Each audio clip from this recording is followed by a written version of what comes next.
It's great to be on the same stage as my friend Brian Downey. We're both here, still alive, still rocking. Anyway, he's alive and dangerous, I'm just alive. But anyway, I just want to say what a great honour it is to be here in the GPO, the home of the 1916 Rising. I did a series on Reclaim 1916 of all the 7 signatories. And if Philip Blanchard was here today, he was vastly more patriotic than I was. And he was imbued with the legends of 1916, of revolutions going way back beyond into time. The Black Rose is an amalgam of 2 poems we learned when we were in school, and we talked about it endlessly. Black Rose comes from the poem by James Clarence Mangan. I've said it many times, so forgive me if I say it again.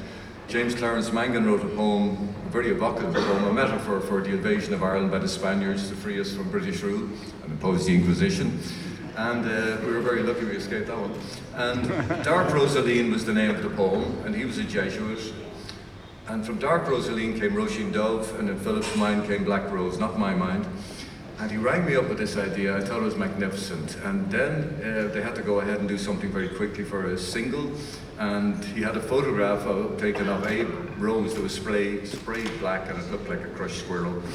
But he rang me then and said, Jim, can you do anything with a black rose? And that was the beginning of this journey we had, I suppose you call it. And I had the black rose finished. I sent over a photograph of it to him. He loved it. But I rang him and said, look, there's something missing. This isn't right yet.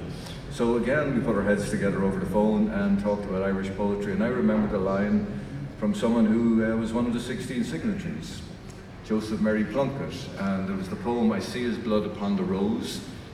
And I thought, that's it. And that's how we have Black Rose today. Simple as that. The Philip one is another of my creations that came from the back cover of Black Rose. If you look at them there, it's the same one with the patch over the eye of hair that I got from Dennis the Menace in the Beano.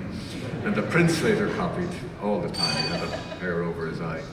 But I just want to say thank you very much for coming. It's an amazing honour for me to be here. The only regret I have is that Philip isn't beside me breaking his crap laughing. It's such an amazing honour for a black Irishman. He would never have believed it, and sometimes I look at myself and think I can't either. So I'll stop there. I want to introduce Brian Downey and his band, Alive and Dangerous.